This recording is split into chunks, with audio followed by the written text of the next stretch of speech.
영광 중에 나타난 소망이라는 제목으로 함께 말씀을 보도록 하겠습니다. 이스라엘 백성의 종살이가 계속되는 가운데 모세가 애굽의 왕자가 되었지만 그래서 그들에게 새로운 소망이 생겨나는 것 같았지만 결국 모세가 어디로 갔죠? 쫓겨나서 미디안 광야로 떠나갔어요. 이스라엘 백성에게 있을 것 같은 소망은 사라졌고, 그리고 모세가 그렇게 미디안 광야로 간 지 또 40년이 지났습니다. 이스라엘 백성에게 아무런 소망이 없는 것 같은 상황이 계속되는데 80세 정도 된 모세에게 새로운 일이 일어납니다. 그것이 오늘 본 사건이죠. 하나님이 모세에게 나타나서 모세를 부르시고 이스라엘 백성을 구원할 사명을 주시는 사건이 나옵니다. 이 사건은 절망 속에서 하나님이 이스라엘 백성을 어떻게 인도하시며 어떠한 소망을 주시는가를 보여주는 사건입니다.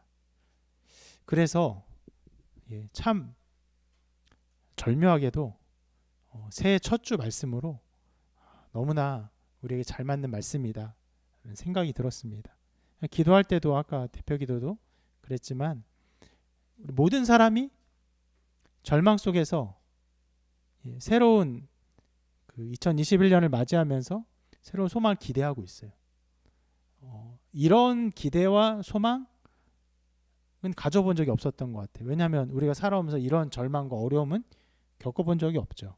전 세계가 이런 고통과 절망이 있었는데, 자, 그런 상황에서 우리가 새로운 소망을 기대하며 2021년을 맞이하는데 이 말씀은 또 이스라엘 백성에게 절망과 낭망 속에서 새로운 소망을 주시는 말씀인데 이 말씀 속에서 어떻게 우리가 소망을 가져야 할지, 어떤 소망을 우리에게 주시는지를 한번 살펴보도록 하겠습니다. 오늘 말씀의 시작은 모세가 장인 이드로의 양떼를 치는 것으로 시작합니다. 짧은 구절의 어떤 내용들이지만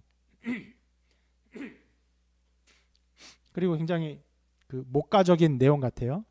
양을 치면서 이렇게 가는. 그런데 이 모습은요, 모세가 어떤 상태에 있는지를 잘 보여주는 말씀입니다. 자, 우리가 아까 잠깐 말씀드린 것처럼 이때 모세의 나이가요 약 80세예요. 미디안 광야로 와서 이들의 사위가 되고 양을 치고 이렇게 이제까지 살아오면서 몇 년 지나면 대략 40년 지냈어요. 40년을 지내면서 자기의 양떼도 갖지 못하고 삼촌의 양떼를 치고 있는 처지가 지금 모세의 처지인 것입니다. 여러분, 삼촌의 양떼를 쳤던 사람 기억나세요? 삼촌의 집에 가서 결혼하고 삼촌의 양떼를 쳤던 사람 기억해요?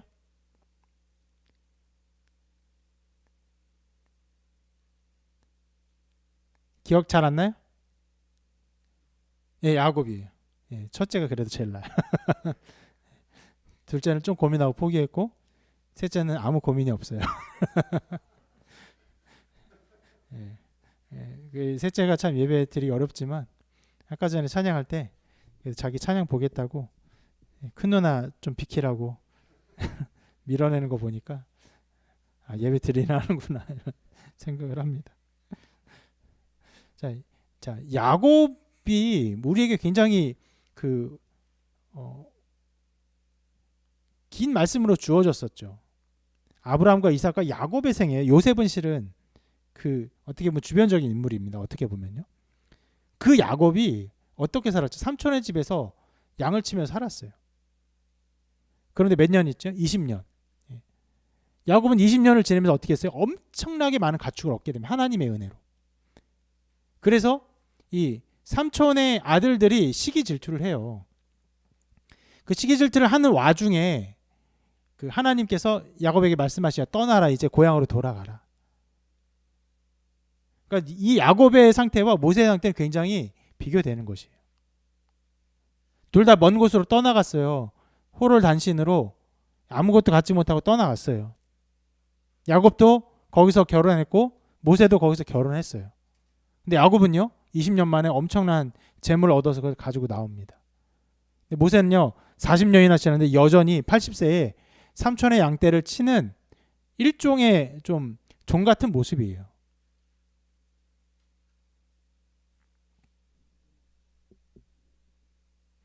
그러니까 우리의 지금 상황에서 뭐 삼촌의 양을 쳐주고 이게 얼마나 비천한 상황인지 우리가 실은 감이 좀 없어요. 잊기가 어려워요. 우리의 경제 사정과 이들의 경제 사정이 다르기 때문에. 그러나 야곱과 비교해 보면 모세가 굉장히 비천한 가운데 있구나 이런 것도 우리가 알 수 있습니다. 원래 왕궁의 사람이었지만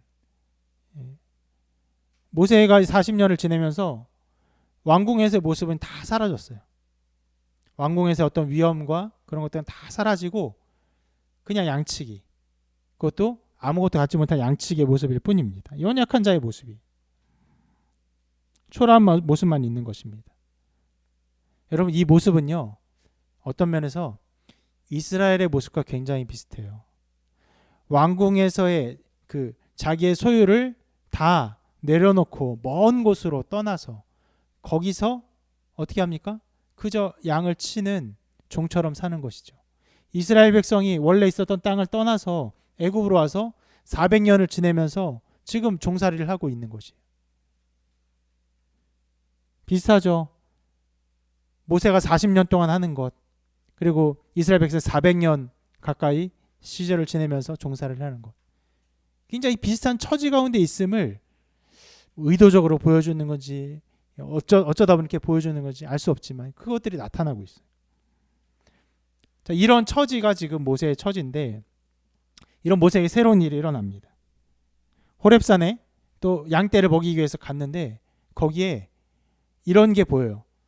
떨기나무에 불이 붙었어요.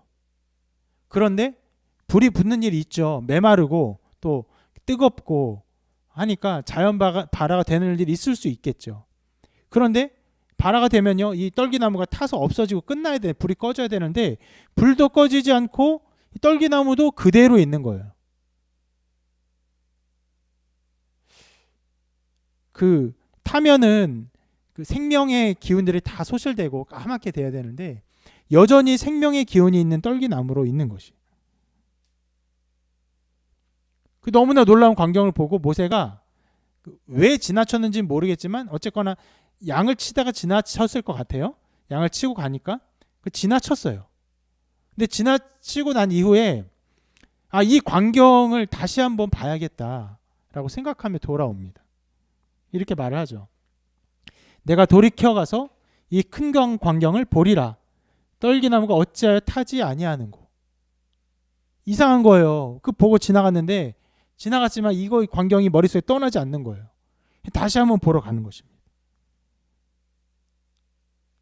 성경이 좀 이러한 장치들을 쓰는데 모세가 그것을 보고 그리고 말하여 이르되 왜 안 타는고 이렇게 말했잖아요. 그리고 돌아가니까 이제 하나님이 돌아오는 모세를 보고 모세에게 말씀하십니다. 비슷한 어떤 흐름을 보고 말하고 보고 말하고 실은 하나님께서 모세를 보았다 또 그에게 말했다 굳이 쓸 필요가 없는 장치들이지만 굉장히 비슷하게 모세가 먼저 보고 말한 것 하나님이 보고 말씀하시는 것을 그리고 있어요. 뭐라고 말씀하십니까? 모세야 모세야 부르세요. 2번 부르십니다. 두 번도 굉장히 중요해요. 오늘 이따 또 살펴볼 텐데 모세가 대답합니다. 내가 여기 있나이다. 하나님 말씀하십니다. 이리로 가까이 오지 말라. 내가 선 곳은 거룩한 땅이니 내 발에서 신을 벗으라. 이렇게 말씀하세요.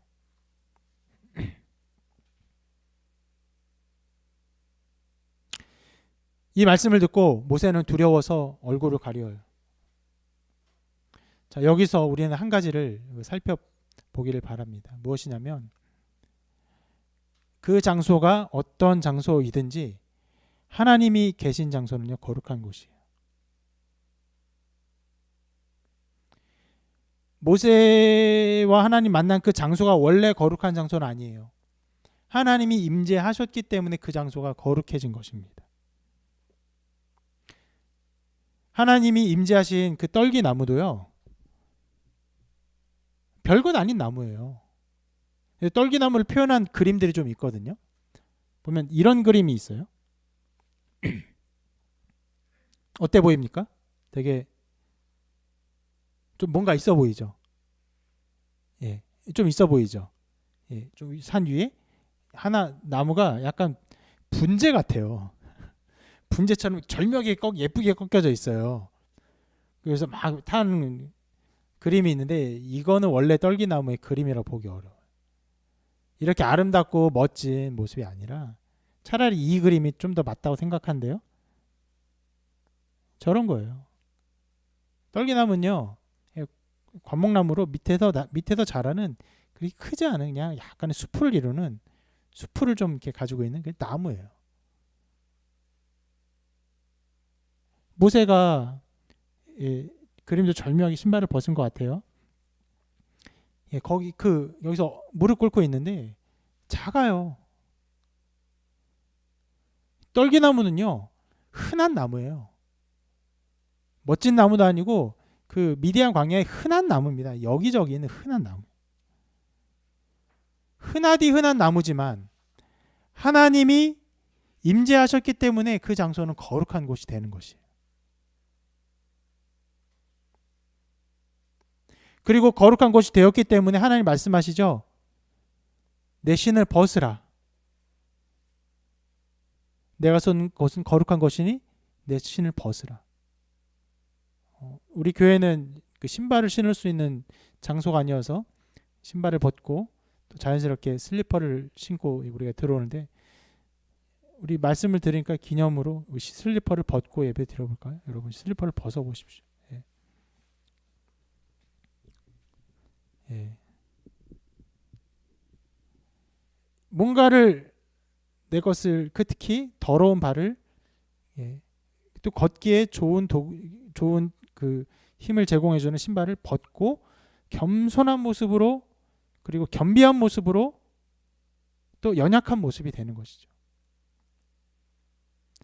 여러분, 하나님이 계신 곳이 거룩하며 그 거룩한 곳에 겸손한 태도로 나아가야 할 것은요, 특별히 지금 우리 시대에 너무나 중요한 가르침이라고 생각합니다.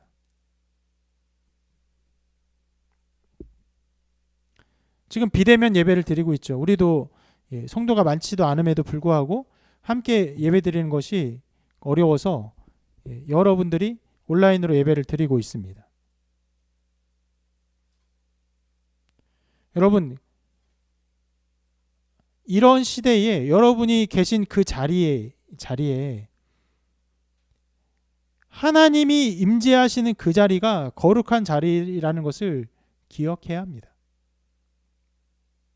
특별히 여러분, 지금 시대는요, 이 모세의 시대처럼 하나님이 어느 순간 나타나셨다가 그리고는 계속 나타나지 않으시고 이런 시대가 아니에요. 지금은 성령으로 우리가 함께 모이는 어느 곳, 예배하는 어느 곳에서나 하나님 임재하시는 그런 시대입니다. 성령의 시대예요.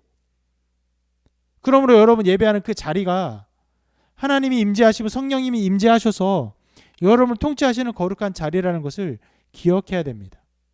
그리고 이것을 기억하고 여러분 그 예배를 드리는 자리에 나올 때 경건한 태도와 몸가짐과 마음가짐을 가지고 나올 필요가 있어요. 지금 시대는 성전 시대가 아니죠. 하나님께서 성막 주시고 성전을 주셔서 거기서 하나님 임재하시는 그 시대가 있었지만 하나님 그 성전을 무너뜨리셨습니다. 그리스도를 믿는 백성들의 모임과 또 그리스도를 머리로 하는 그곳이 성전이죠. 보이지 않는 거룩한 교회. 그래서 우리가 이 교회를 성전이라고 말하면 잘못된 그 용어예요. 굉장히 신학적으로 아주 잘못된 용어예요. 교회를 성전으로 말하면 절대 안 돼요. 우리가 모이는 그 교회는요, 예배당이에요. 절대로 성전이라고 표현하면 안 돼요. 그런 시대가 되었지만 우리가 함께 모인 이 교회 예배당, 그곳에 하나님 또 임재하세요.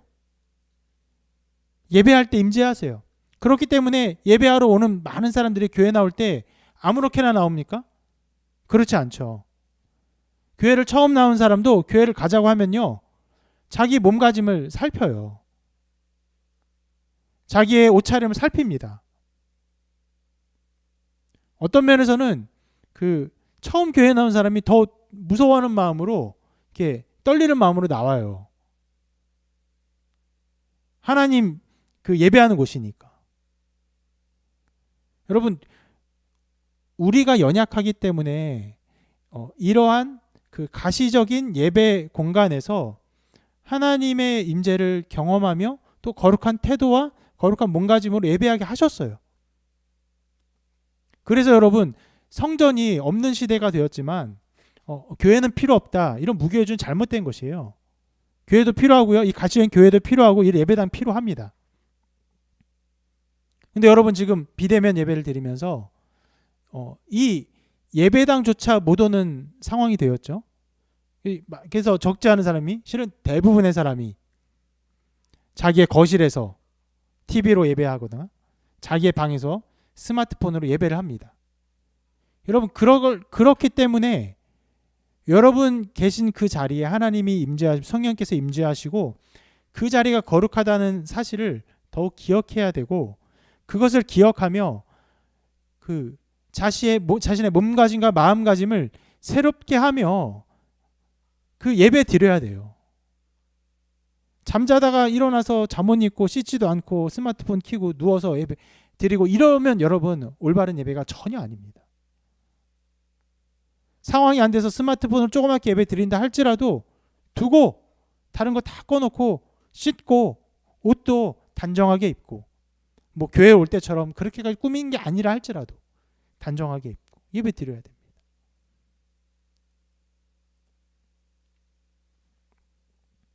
여러분, 이 비대면 예배가 신앙에 아주 많은 영향을 끼치고 있음을 기억해야 돼요. 비대면 예배하지만 그래도 내가 온라인으로 예배하고 있으니까 괜찮지. 여러분, 괜찮지 않을 수 있습니다. 많은 것들이 여러분의 영향을 끼칠 수 있어요. 그렇기 때문에 더욱더 여러분, 그 조심스러운 태도와 그리고 준비된 마음으로 신앙생활을 해야 됩니다. 특별히 이 예배, 온라인 예배 드릴 때 여러분 주의하셔야 돼요. 그렇기 때문에 더욱더 이 말씀, 하나님이 계신 곳은 거룩한 곳이다, 신을 벗고 거룩한 태도로 나와야 한다라는, 여러분 이러한 것들은요, 우리가 더욱더 유념해야 돼요. 이 시대에 더욱더 유념해야 됩니다. 이렇게 전 세계가 그 예배당조차 모이지 않고 아무렇게나 말 그대로 자기 집에서 예배드리는 시대가 된 적이 언제 있었습니까? 그래서 예전에는요, 그 교회를 모이지 못하게 하면요, 어떻게 했습니까? 목숨 걸고 모였죠. 생명 걸고 모였어요. 몰래. 근데 지금 온라인에 이 도구들이 있고 또 모이면 모일수록 이 감염병의 위험이 커지니까 각자 처소에 예배드리는 게 맞아요. 또 그렇게 할 수 있는 상황이 되었어요. 그렇지만 정말로 아무렇게나 예배드릴 수 있는 상황이 되었음을 기억해야 됩니다. 그것을 기억하고 하나님 계신 그곳, 여러분 방, 여러분 있는 거실, 그곳 하나님 인지하셔서 거룩한 곳이 된다는 믿음 가운데 여러분 경건한 태도로 예배를 드려야 됩니다.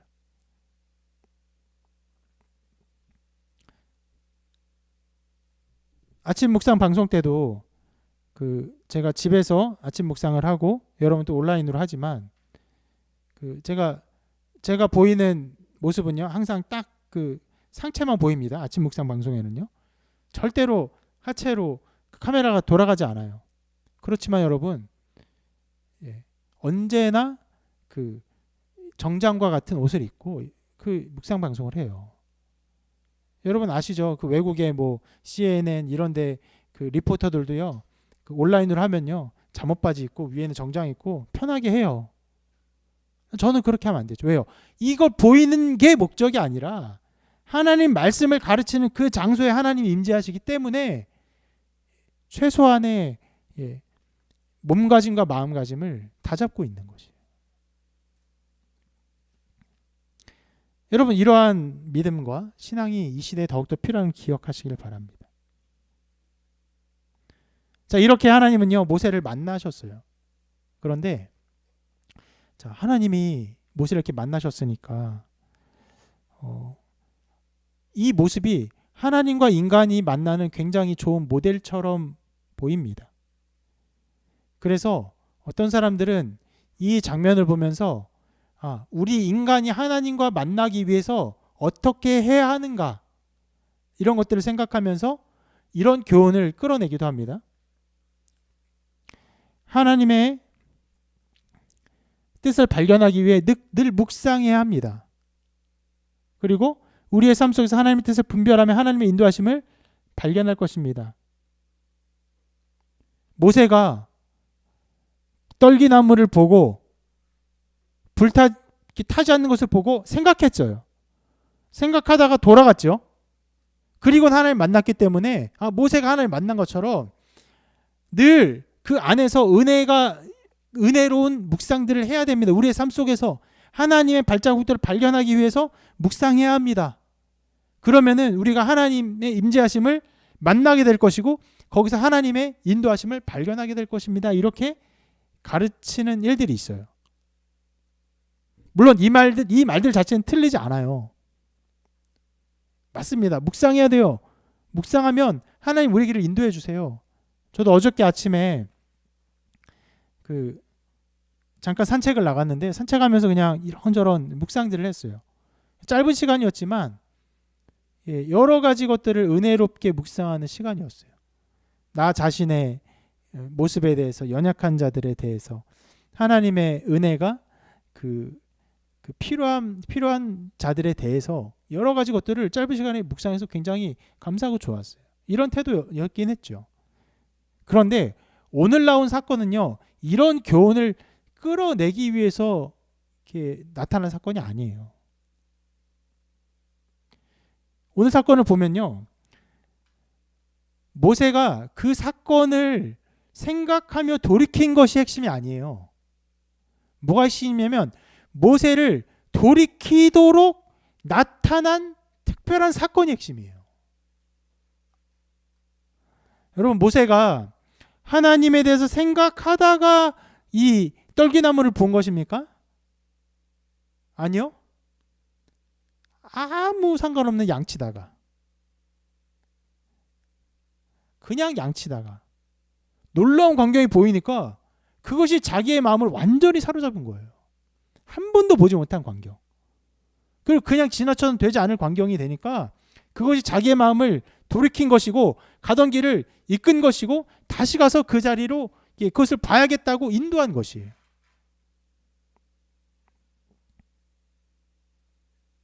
여러분, 누구도 지나치지 못할 놀라운 광경을 통해서 하나님의 임재하심을 경험케 한 사건이 바로 이 사건의 핵심인데, 여러분, 바로 이것은 또 다른 사건을 정확하게 예표합니다. 그게 무엇입니까? 바로 예수 그리스도의 죽음과 부활이에요. 이것은 우리가 하나님을 묵상할 때 하나님을 만난다는 것이 아니라 하나님이 그 누구도 지나치지 못할 사건으로 각 사람의 마음을 끌어들이시고 각 사람의 마음을 인도하실 것을 보여주는 것이에요. 이 떨기나무가 그 불에 붙었으나 타지 않는 광경보다 더 압도적인 사건으로, 더 놀라운 광경으로 이 세상 모든 사람이 그냥 지나치지 않을 사건으로 우리에게 예수 그리스도의 사건을 베푸셨어요. 예수님이 그 죽음을 당하는 것 자체가 말이 안 되는 사건이었어요. 온 성이 소동하는 사건이었어요. 본디오 빌라도조차 예수에게는 죄가 없다, 왜 예수를 죽이려고 하느냐 계속 말을 할 정도로 예수님에게는 죄가 없었어요. 그런데 이 예수님이 결국 정죄되고 모든 백성들이 예수님을 죽여라, 바라바 대신 죽여라 라고 외치면서 이해할 수 없는 그런 혈기를 가지고 후에 그 빌라도의 편지에 그런 얘기가 나오죠. 그 지옥에서 쏟아져 나온 그 악마들의 광경 같았다라고. 그런 혈기와 악마와 같은 모습으로 예수를 죽여라 하게 해요. 그래서 죄 없으신 분이 조롱받고 그리고 매 맞아요. 침뱉음 받고 맞고, 예. 그리고 채찍질을 어마어마하게 당해요. 죽을 만큼 당해요. 온몸에 피를 흘리며. 그리고 가장 그 악랄한 사형 도구인 십자가, 그거는 이제 그 질식과 탈수를 계속적으로 반복하는, 오랫동안 죽음을 가져가는 그런 사형 도구거든요. 그 시기에는 특별히 누군가 죽음을 당할 때 단번에 죽음을 당하는 것이 자비로운 것이었어요. 오래 당하는 것일수록 비참한 것이었고 고통스러운 것인데, 특히 십자가 고통스러운 것이 죽어가는 장면을 그 가족들이나 모든 사람이 계속 볼 수밖에 없다는 거예요. 하루 이틀 사흘 나흘 심지어 일주일까지.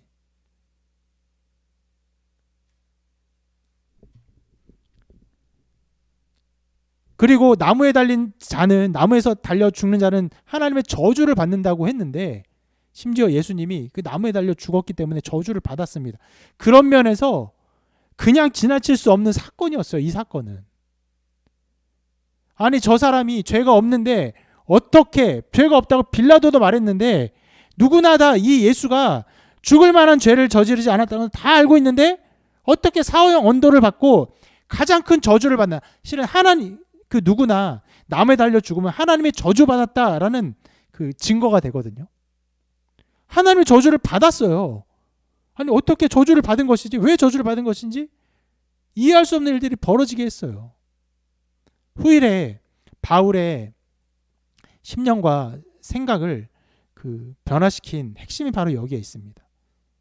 십자가에 달려 죽은 사람은 저주를 받은 사람인데, 어찌하여 이 저주받은 사람이 부활했는가?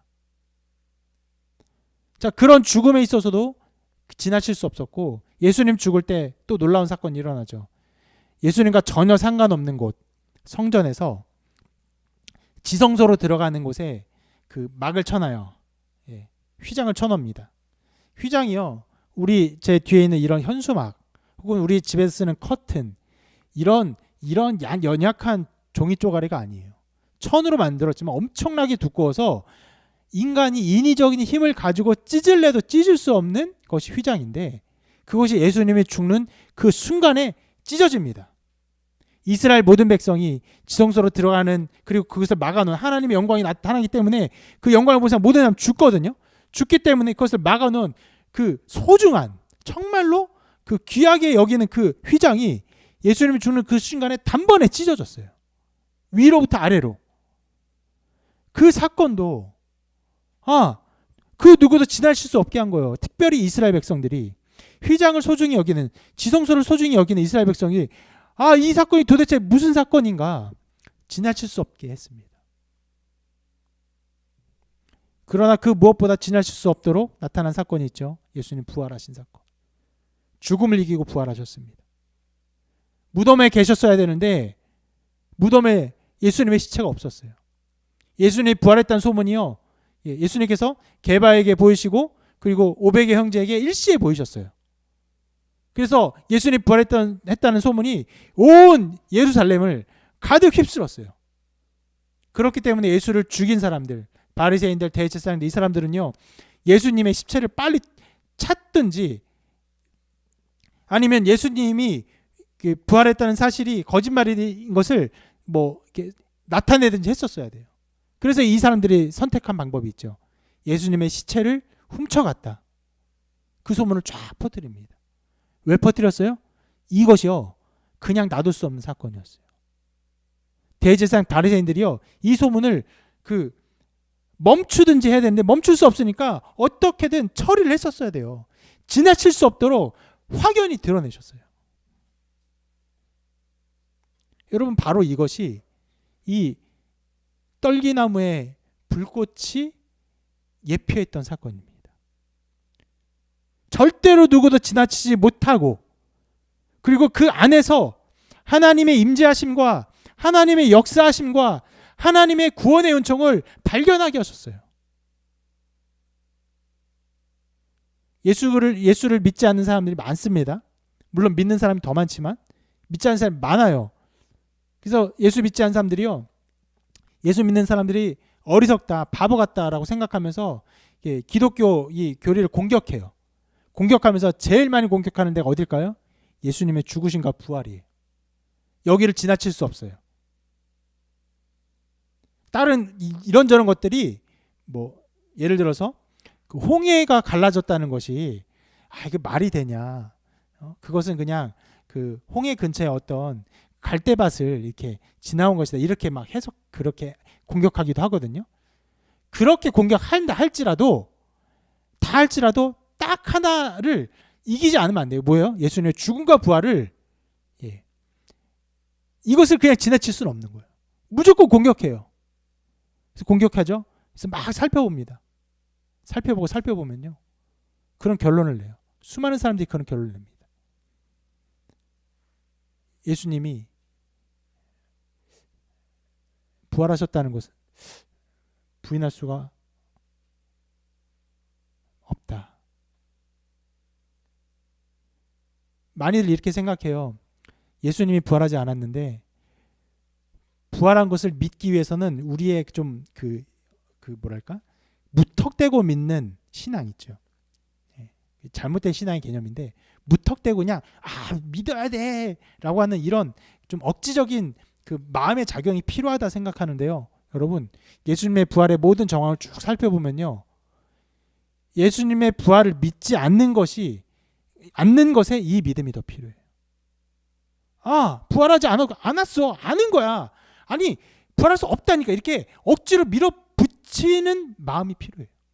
그만큼 엄청난 증거들이 그 부활에 가득 차 있어서 누구도 이 부활을 지나치지 못하게 했고, 그 누구라도 이 부활을 자세히 보면은, 떨기나무가 불에 타서 자세히 보면요, 없어지지 않고 생명력을 가지고 그 살아있는 것을 보는 것처럼, 예수 그리스도가 아무것도 아니고 십자가에 달려 저주받아 죽은 죄인인 것처럼 보이지만, 그 사건을 자세히 보면요, 예수님이 죽음에서 부활하셔서 생명의 부활로 나온 것을 누구나 볼 수 있게 하셨어요.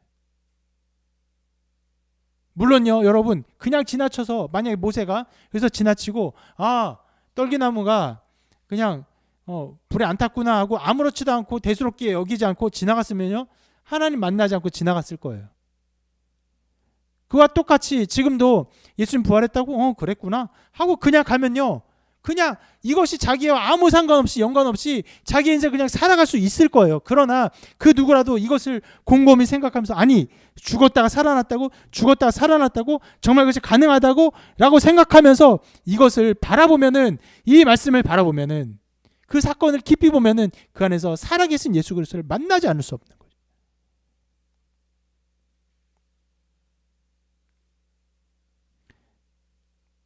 그렇게 하나님은요, 예수 그리스도의 죽음과 부활을 선포하셨어요. 특별히 아까 그림 본 것처럼 떨기나무는 흔해 빠진 거예요. 흔해 빠지고 아무것도 보잘것없는 것에 생명력이 드러나게 하신 것처럼, 예수님은요, 연약한 사람이었어요.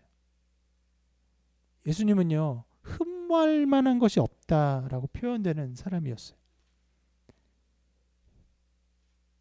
그래서 어떤 사람은요, 그 예수라는 말이요, 그 당시에 아주 그 흔해 빠진 이름이 이어서 예수에 대한 기록이 그 당시에 있었던 예수라는 수많은 사람들의 기록을 짬뽕한 것이다 라고 공격하기도 해요. 말도 안 되는 공격을 끝도 없이 하는데, 실은 그만큼 예수라는 이름도 흔했어요. 흔했지만, 그러나 이 연약함 속에서 생명의 역사가 일어나는 것을 드러내셨죠. 예수님은 초라한 한 이스라엘 사람일 뿐이었지만 그분은 생명의 주님이었어요. 인간의 죄와 죽음, 그로 말미암아 나타나는 수많은 고통에서 그 수많은 하나님의 백성들을 인도하고 구원하실 생명의 주로 오신 것입니다. 우리는 놀라운 일들을 보면요, 그것을 이야기하고 향유하죠. 예. 우리 막내는 요즘 제일 많이 하는 말이 뭐예요? 몰라요? 우리 막내는 재밌는 게임을 보면은 그렇게 얘기를 많이 해요. 그렇죠? 예.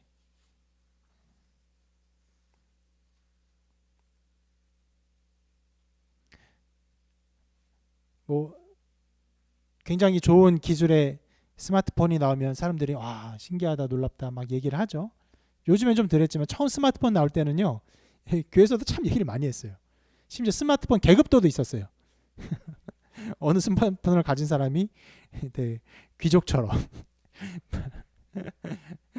참 재밌는 세상이죠. 우리는 그 새로운 일들, 놀라운 일을 보면요, 그것을 얘기하고 향유하고 나눕니다.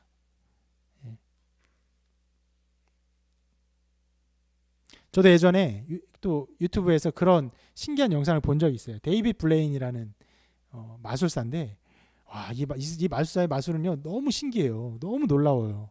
그래서 막 사람들한테, 제가 몇 사람들한테 보여주고 알려주고 함께 막 공유하기도 했었는데, 여러분, 그렇게 우리는요 신기한 거 보면요 향유하고 공유하고 나눕니다. 그런데 그 모든 것들은요 시간이 지나면 다 별거 아니에요. 옛날에 와, 이거 가지면은 정말 귀족이야라고 했던 스마트폰, 지금 그거 가지고 있으면 어떻게 됩니까? 세상에 가장 불쌍한 사람이죠. 예. 지나가면 다 아무것도 아니에요. 오래 가지도 스마트폰 오래 가지도 않아요. 3년만 지나보세요. 한 2년만 지나보세요. 그 모든 것들은 다 지나가면 아무것도 아닌 일입니다. 그러나 여러분, 예수 그리스도의 이 사건, 이 죽음과 부활은 예전에 있었던 어떤 신기한 사건이 아니에요. 죽음을 이기신 사건이기 때문에 우리 모든 사람의 죽음에 죄의 종노릇을 할 수밖에 없는, 그렇게 살아가고 있기 때문에 예수님의 이 죽음과 부활의 사건은요 우리 모든 사람에게 계속적으로 영속적으로 영향을 미치는 놀라운 사건이에요. 그렇기 때문에 우리는 이것을 항상 향유하죠. 언제요? 주일마다 예수 그리스도를 말하고 주일마다 예수 그리스도의 부활을 나누며 주님께서 주신 은혜를 나눕니다. 그것을 찬양해요. 영광 돌려요. 여러분, 누구도 지나치지 못하게 하신 이 사건, 예수님의 죽음과 부활을 여러분 자세히 바라보며 이 안에서 생명의 은혜를 보고 또 느끼며 누리고 이것을 늘 공유하고 향유하는 여러분의 인생이 되시기를 주님의 이름으로 축원합니다. 하나님은 그 모세에게 이렇게 나타나셔서 사명을 맡기셨어요. 그것이 7절에 10절에 기록되어 있는데, 그 7절 10절 잘 보면요 그 두 번이 이렇게 반복됩니다. 먼저 7절에 이렇게 나와 있어요. 여호와께서 이르시되 내가 애굽에 있는 내 백성의 고통을 분명히 보고 그들이 그들의 감독자로 말미암아 부르짖음을 듣고 그 근심을 알고 하고 이렇게 얘기하셨는데, 또 8절 넘어서 9절에서 비슷한 말씀을 하세요. 이제 가라, 이스라엘 자손의 부르짖음이 내게 달하고 애굽 사람이 그들을 괴롭히는 학대도 내가 보았으니. 그렇죠. 그들의 고통을 보았다. 그들의 학대를 내가 보았다 말씀하세요. 그리고 8절에서 명령을 주십니다. 이런 명령. 내가 내려가서 그들을 애굽인의 손에서 건져내고 그들을 그 땅에서 인도하여 아름답고 광대한 땅, 적과 꿀이 흐르는 땅, 곧 가나안 족속, 헷 족속, 아모리 족속, 브리스 족속, 휘 족속, 여부스 족속의 지방에 데려가려 하노라. 구원의 하나님의 계획을 말씀해 주세요. 그리고 또 이 구원의 계획을 10절에 또 반복해 말씀해 주십니다. 이제 내가 너를 바로에게 보내어 너에게 내 백성 이스라엘 자손을 애굽에서 인도하여 내게 하리라. 자, 두 번 반복된다는 것은요 성경에서요 언제나 확실하다는 것이에요. 내가 보고 내가 알았다. 그리고 구원할 것이다. 너를 통해 구원할 것이다. 계속 반복하시면서 이 하나님이 그들의 고통을 얼마나 아시는지, 그리고 그들을 어떻게 인도하실지를 분명히 말씀하고 계세요. 그리고 잘 보면 아시겠지만 지금 7절, 9절, 8절, 10절이지만 또 그 9절, 10절을 보면은 가라도 두 번 있어요. 이제 가라 이스라엘 자손의 부르짖음 내게 달라고. 이제 내가 너를 바로에게 보내요. 이렇게 말하고 있죠. 하나님이 모세를 보내시는 것도 두 번 또 반복되고 있어요. 그것이 얼마나 모세를 보내시는 것이 얼마나 확실한 하나님의 뜻인지를 드러내고 있는 것입니다. 이렇게 이스라엘을 구원하는 구원의 사명이 모세에게 분명히 주어져 나타났습니다. 그런데 여러분, 이 사건은 당시 이스라엘을 구원하는 하나님의 구원이 모세를 통해서 어떻게 나타냈는지를 보여주는 역사적인 기록이기도 해요. 그렇지만 단순히 역사적인 기록이 아니라 하나님이 어떻게 일하시는가, 하나님이 어떻게 그의 백성을 돌보심에 역사하시는지를 보여주는 그 모습이기도 해요. 그래서 사람들이 이후에 고난과 어려움이 있을 때마다 하나님이 모세를 택하셔서 이스라엘 백성을 고난에서 인도하신 것처럼 하나님이 누구를 택하셔서 우리를 이 고난과 어려움에서 건져내실 것인가, 이런 것들을 이 말씀을 보며 생각을 합니다. 해볼 수 있겠죠. 그런데 그렇게 생각할 때 꽤 어려운 부분이 있어요. 이것을 자신에게 적용할 때, 이 모세에게 나타나신 하나님 자신에게 적용하려고 할 때 적용하기 굉장히 어려운 부분들이 있어요. 뭐냐면 이런 부분이 어려운데, 하나님이 한 사람을 택할 때 누구를 택하는가?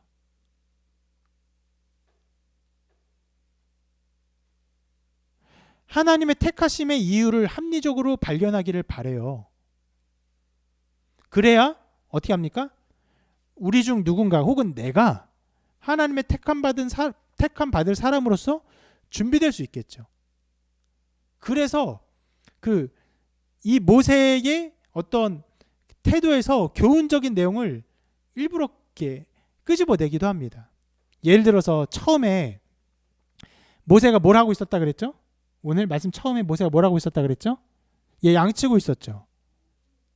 그래서 제가 그것을 해석할 때 이것은 굉장히 40년 동안 자기 양도 갖지 못하고 그 삼촌의 양이나 치는 연약함, 초라함의 어떤 모습이라고 말씀을 드렸는데, 어떤 사람들은 이것을 해석할 때 이렇게 해석합니다. 자기의 할 일을 성실하게 감당하고 있는 모세라고 해석을 해요. 그러므로 하나님의 이 택하심과 부르심을 받으려는 자들은, 그런 은혜를 입으려는 자들은 자신의 일을 성실하게 감당해야 됩니다라고 말을 해요. 이게 좀 억지스러운 것 같아요. 그리고 아까 전에 우리가 본 것처럼 이 택하심을 받으려면은 모세처럼 늘 묵상해야 됩니다, 이렇게 말하기도 해요. 그런데 아까 우리가 본 말씀에서 실은 모세의 자질의 어떤 훌륭함과 탁월함을 보여주는 의도가 없습니다. 그냥 상실했고 갖지 못했고 연약하고 나이 들고 그런 사람인데, 그에게 하나님이 강권적으로 역사하신 하나님의 그 주권을 드러내고 있을 뿐이에요.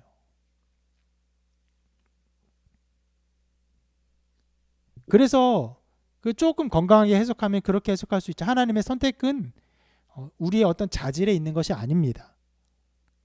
하나님이 그냥 주권적인 선택이 있을 뿐입니다. 우리가 연약할지라도 하나님 선택하십니다, 이렇게 해석할 수 있겠죠.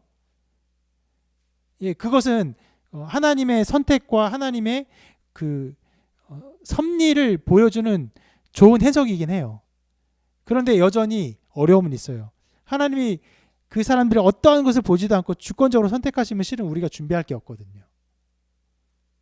가만히 있어도 되면 가만히 있어도 되는 거고, 열심히 기도해도 하나님이 그냥 하나님 주권 선택하시면 뭐 기도하든지 말든지 상관이 없는 거잖아요. 그런 면에서 굉장히 어려움이 있어요. 그리고 또 이런 면에서 어려움이 있는데, 자, 어느 정도의 어려움이 있을 때 하나님이 역사하실까? 하나님이 하는 사람을 택해서 그 이스라엘 백성을 구원하는 일이 우리 가운데 다시 나타나기를 기대한다면, 그것을 우리가 아유, 진이 너 말고. 예. 하나님이 그것을 그렇게 역사하신다는 것을 기대한다면은 어려울 때 역사하시는 것인데 어느 정도 어려워야 되지? 어느 만큼 길게 어려워야 되지? 이런 생각을 할 수 있어요. 이스라엘 백성처럼 종살이를 하는 민족적인 거대한 어려움이 있을 때에만 하나님이 이렇게 인도하시나? 하나님이 400년 동안 이 종살이를 보신 것처럼 수백 년을 기다려 역사하시나? 이렇게 생각할 수도 있어요. 그렇게 생각이 되는 것이죠. 그런 면에서 실은 하나님이 한 사람을 택하여서 그의 백성을 인도하는, 그의 백성을 구원하시는 이 사건은요, 우리 개개인에게 어떤 단체나 어떤 그룹에게 개별적으로 적용되기 굉장히 어려운 부분이 있습니다. 그러나 단 한 사건에는요, 완벽하게 들어맞는 사건이 되죠. 무엇입니까? 바로 예수님입니다. 예수 그리스도의 사건에는요, 이 모든 것이 완벽하게 드러나요. 이스라엘 민족 전체가 종살이를 수백 년 동안 해왔죠. 거기서 하나님이 역사하신 것 이상으로 예수 그리스도를 통해서 역사할 때 어떻게 역사했습니까?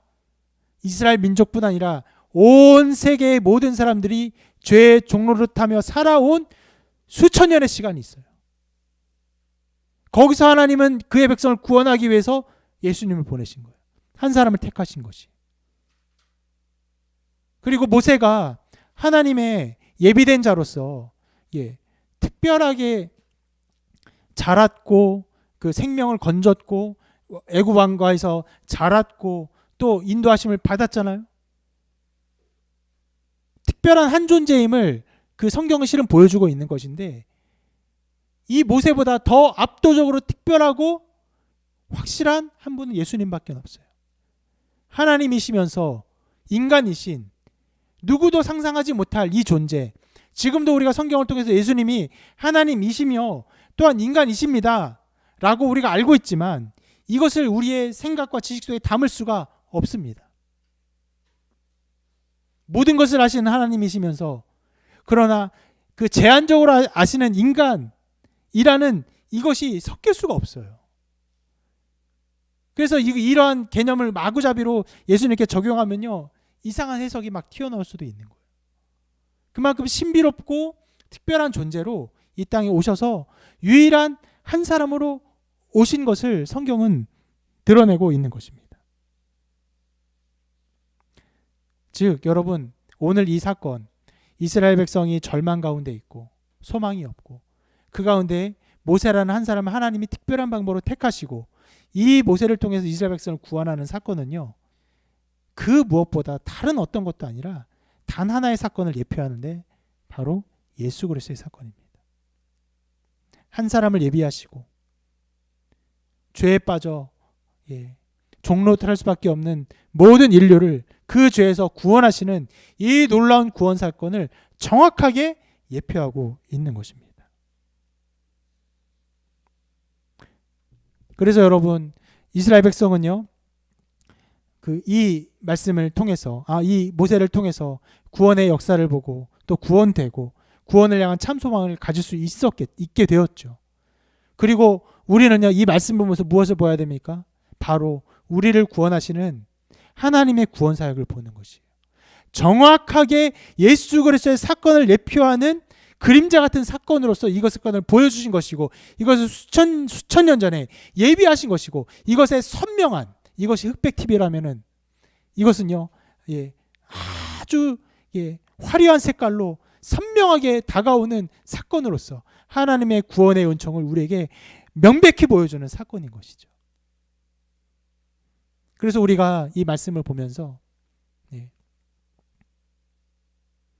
하나님의 그 소망을 보는 것입니다.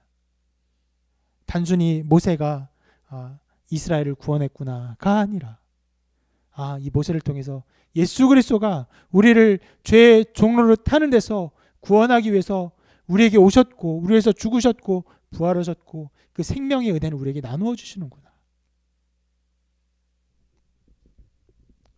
모세가 길을 가다가 떨기나무가 타지 않는 것을 보고 다시 돌이켜 보다가 그 가운데서 하나님의 영광을 보고 하나님께서 구원하시는, 이스라엘 백성 구원하시는 소망을 보았습니다.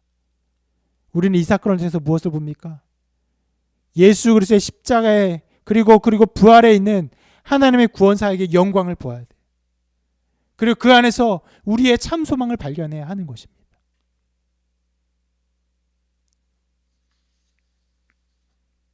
여러분, 새해가 되면서 여러 가지 그 결심과 결단과 여러 가지 목표가 있을 수 있어요. 특별히 우리나라 같은 경우는 금년에 코로나 백신을 2분기 안에 3분기 안에 전 국민에게 맞춰서 이것을 끝내겠다는 이런 목표들이 있죠. 우리도 개인적으로 여러 가지 목표들이 있을 수 있어요. 그러나 그 무엇보다 우리가 참 소망을 발견해야 될 자리는 단 한 자리예요. 떨기나무 불꽃 같은, 타지 않는 그 불꽃 같은 예수 그리스도의 죽으심과 부활 안에서 우리는 영원한 생명을, 영원한 소망을 발견해야 됩니다.